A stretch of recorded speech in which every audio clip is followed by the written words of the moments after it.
Welcome everybody to the making of the Patriarch.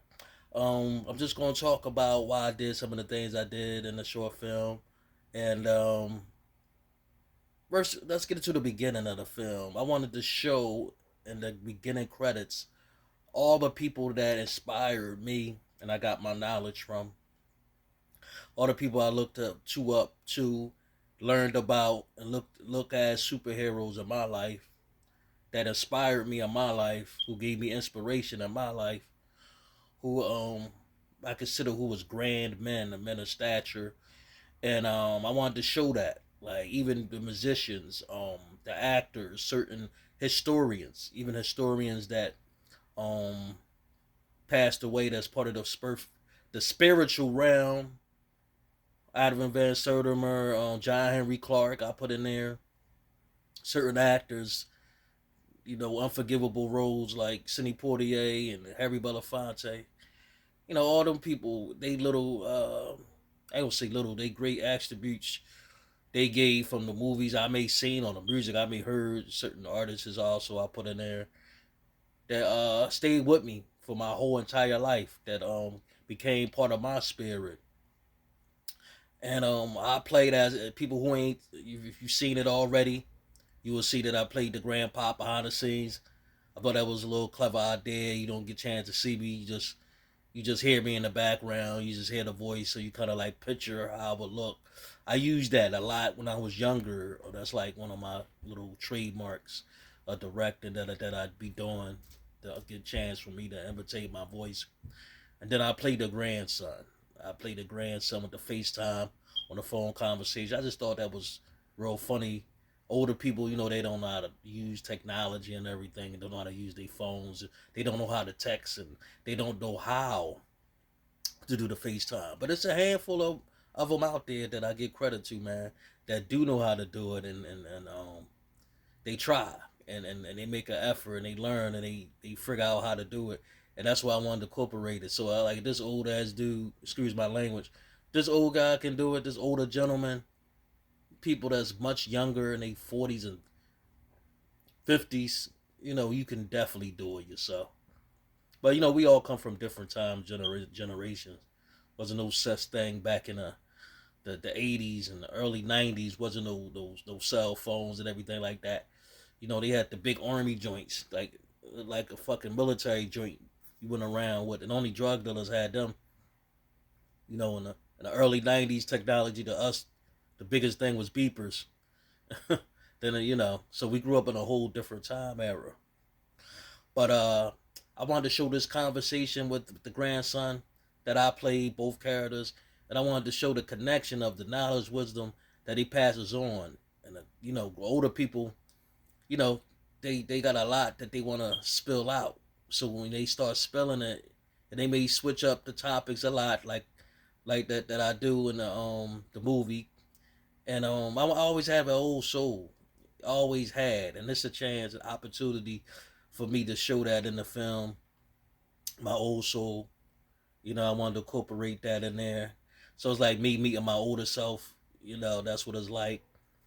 But I wanted to show things that a lot of older people may do. Just like when he was in the supermarket, you see him picking out like the fudge pops. He picking out the prune juice, and going towards a lot of stuff the older people may buy when they older. Um, at the end, you see him get the Negro League hats, which is like a lot of people don't even know about the Negro League at all. Baseball team that was formed with all black players, owned by a black owner during the late 1800s. You know what I'm saying? The first time in history, even to this day, that never happened before. So you see him at the end, up top, looking for one of the hats that he was going to beat his grandson. Later he was going to choose one of his favorite hats from on top of his dresser. Some older gentleman stuff. And then at the end, I saved the credits at the end for all the people that's alive now that I admire and look up to, and look at men of stature and that's holding a fort. Musicians, actors, certain historians, like everybody that became part of my life on some level, from their music, from they acting, from whatever. They just became parts of they performances and how they contribute to life. I was admired by, and gonna stay with me for basically my whole life. And that's why I picked them individuals at the end. They like the ones still holding the fort down, and I chose the Million Man March for the ending because I wanted to show that was the only time in history in America that all black men came together, over a million, to come for a common cause with no violence, with no violence at all. It was a beautiful day. Didn't get a chance to go, but as a lot of people know about it, was a beautiful day and a beautiful outcome.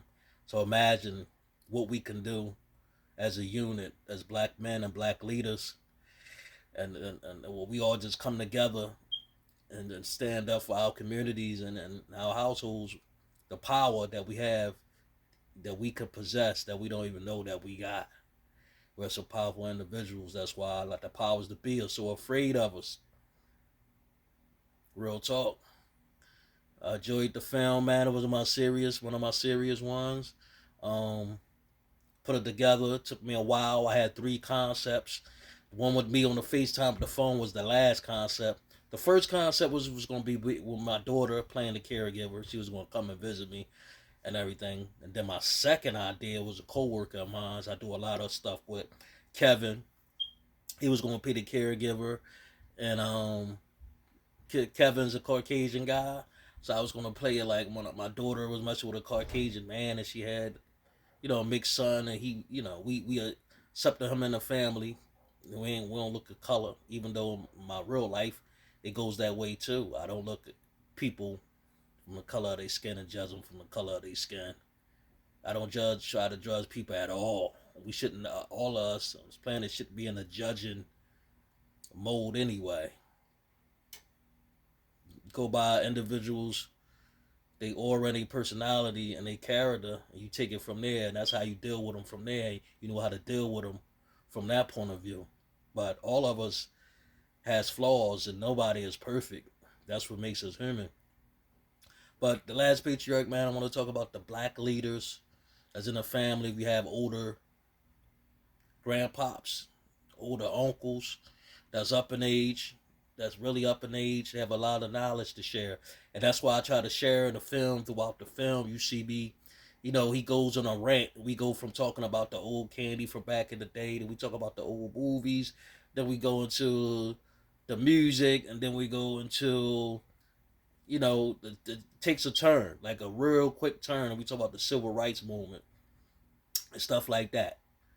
And that's how it is when you talk to some older gentlemen, a lot of older gentlemen. You like a roller coaster ride. Sometimes they have so much things that they can remember. The ones that can remember a lot, they have a lot up there in that library.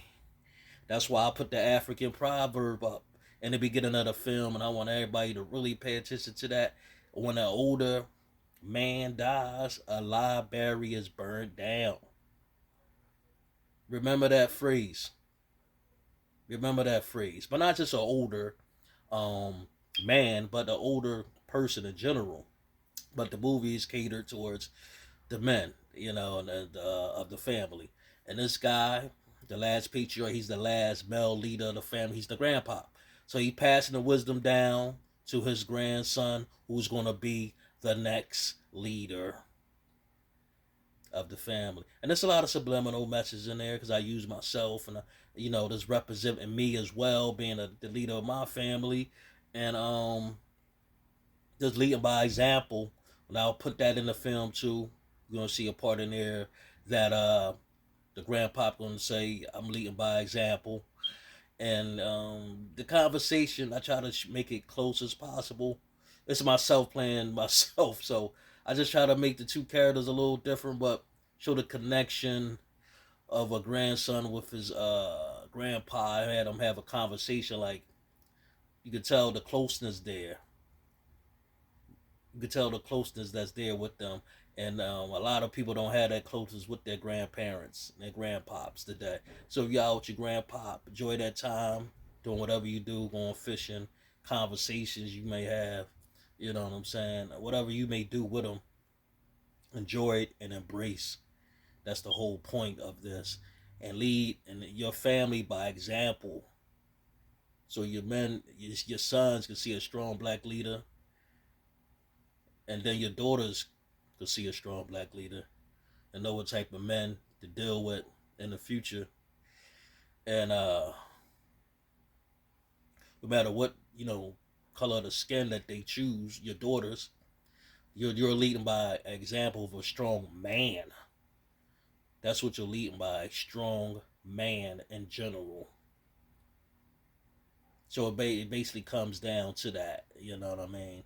You take away the color, it's all about, this movie is all about just being the male representative, the strong figure in your family.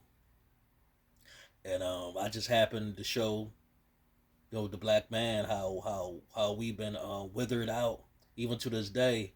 Um, the powers to be, they teaching a lot of females to be independent, do things on their own, and that weakens the family, and they know that they've been, that been damaged on us since the beginning, since we got here over here in this country, but we have to strengthen it back